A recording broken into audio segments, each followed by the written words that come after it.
Ada sakit-sakit itu yang memang sakit mengantarkannya kepada mati. Ada pula sakit itu tidak akan mengantarkannya kepada mati. Yang penting kita ketahui adalah orang mati itu tidak harus sakit dulu. Dan tidak ada ayat yang mengatakan, hadis yang mengatakan itu, bahwa siapapun yang akan mati dia mengalami sakit dulu. Sakit itu kan salah satu sekian banyak penyebab yang mengantarkan orang kepada mati. Tapi ingat, makin ke ujung zaman ini ada disebut dengan mati mendadak, namanya mautul fujaah, mati mendadak, atau mautul fajaah, mati tiba-tiba, tanpa aba-aba, tanpa isyarat, tanpa alamat. Misalnya saya begini, tiba-tiba terkulai saja, tidak, atau sedang sujud, tidak ada tanda-tanda, lalu dia, namanya mautul fajah. Bagi orang beriman itu rahmat,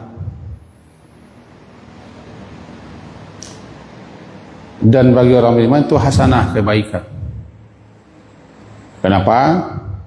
Karena dia tidak menderita, dan orang-orang yang ditinggalkan pun tidak terbebani.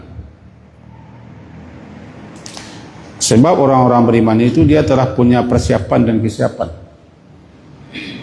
Disitulah pentingnya kita berkemas, berkame-kame, bersiap-siap. Karena Nabi sudah lama mengasih syarat. Ada nanti namanya kematian tiba-tiba, kematian sekonyong-konyong tanpa apa-apa. Lebih-lebih kepada akhir zaman. Nah, yang kita cemaskan kan begitu. Tiba-tiba saja datang beliau, nah, peolenah, ambil cah, anda bisa ambil cah. Ambil cah pun tak ada. Sebagaimana kita terangkan dulu, ajal itu tidak bisa dimundurkan. Walaupun dimundurkan sedikit, meminta sedikit undur untuk bersedekah dan bermasalah, kan tidak diberi peluang. La yuakhir Allah, sekali-kali Allah tidak akan mengundurkan seseorang apabila telah sampai ajalnya.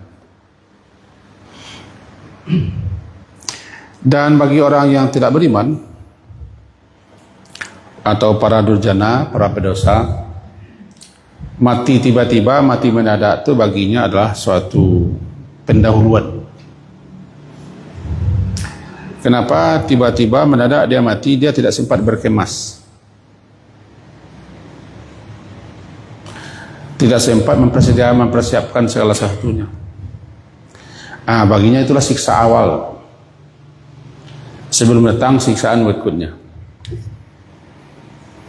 Ini masalah sakit. Kita yang sehat dan masih bisa memperbuat segala satunya, tentu berbeda dengan orang yang sakit. Yang sering tertipu adalah orang sehat. Orang sakit kadang-kadang justru dengan sakit itu pengananya melayang, barangkali tidak kalah modern itu ilahi.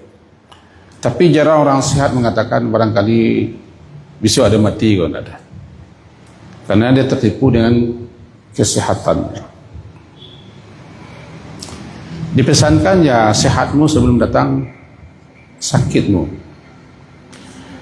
Dan sehat itu salah satu nikmat yang akan ditanya, yang dimintai pertanggungjawaban.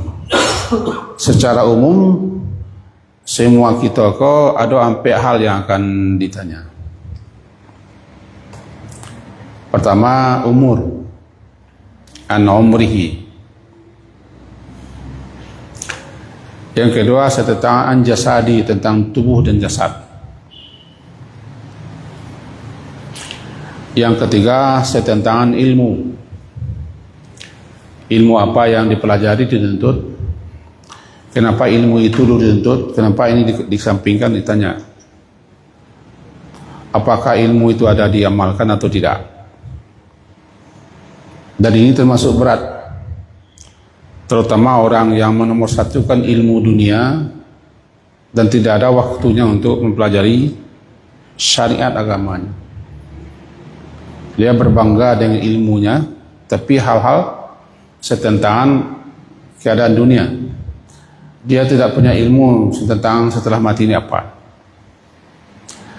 Dan yang terakhir, an malihi, tentang harta dari mana, min aina, dari mana dia peroleh, bagaimana memperolehnya, dan untuk apa dipakai, dihabiskan harta itu. 4.